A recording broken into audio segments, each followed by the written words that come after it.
We had a great morning session, and I hope you all have come from equally inspiring workshops. We want to kick off our lunch program. We have a great group of speakers and a terrific panel to carry on the conversation about infrastructure.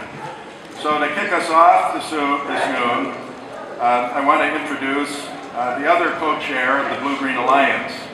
The Sierra Club is one of the largest and most influential grassroots environmental organizations in the United States.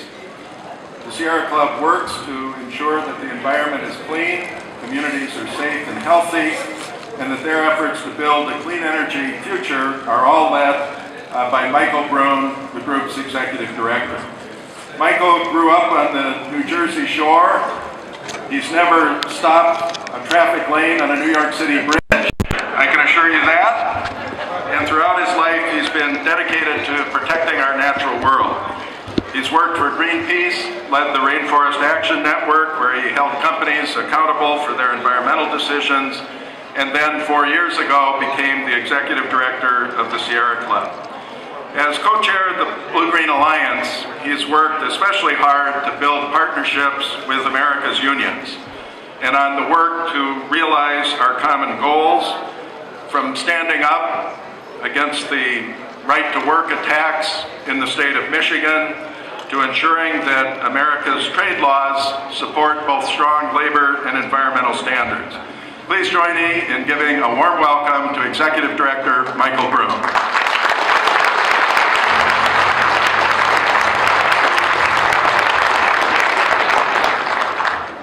Thank you, Dave. Never had that part of my intro before. Someday I do hope to aspire to unlock traffic, at least, in going into New York. Hi, everybody. So, I'm here today. I want to talk a little bit about goals. Goals are important. Of course, it's pretty rare for anybody to achieve something great without at least a little bit of a goal. And most often, the loftiness, the ambition of our goals determines the measure of our success.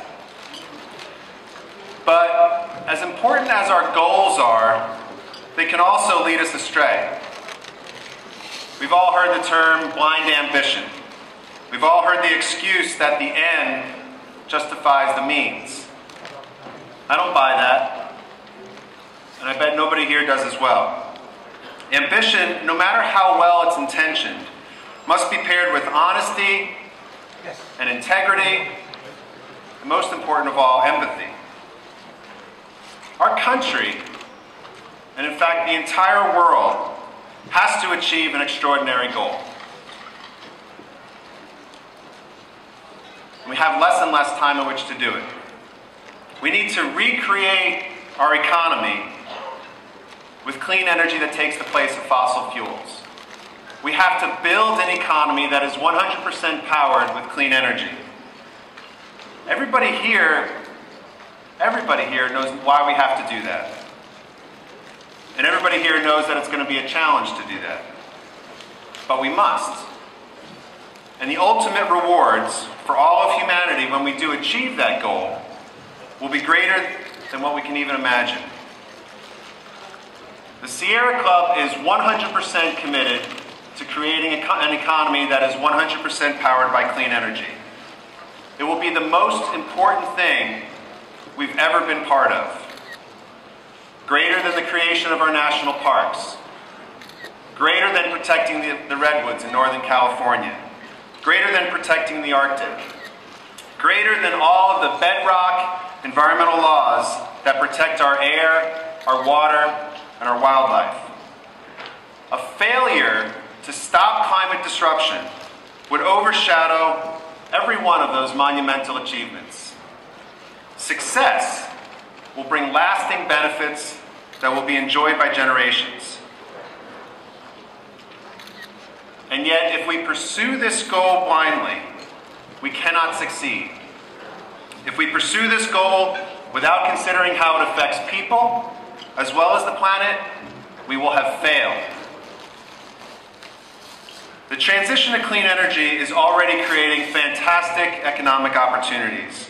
But if those opportunities are kept beyond the reach of workers and families who built the old economy, then the new economy will have failed.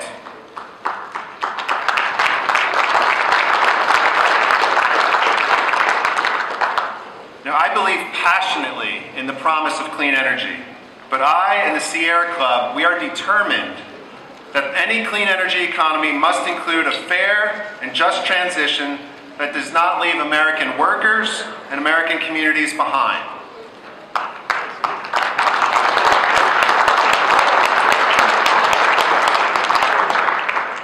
As Rich Trumka said this morning, we have to fight climate change and inequality with both fists.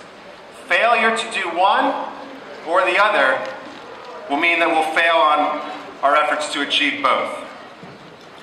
This won't always make achieving our goals easier. So be it. Doing the most expedient thing and doing the right thing are almost always never the same thing. And so far, when it comes to working with workers and communities that are affected by the transition from dirty fossil fuels, sometimes we've been able to live up to our highest standards. And frankly, sometimes we're falling short. But make no mistake, we will never accept that good intentions are enough. We will work harder, we will listen deeper, we will fight more strongly, and we will reach higher until we succeed in building a clean energy economy that includes all Americans. And it will be a beautiful, just, and equitable future, and we will get there in the right way.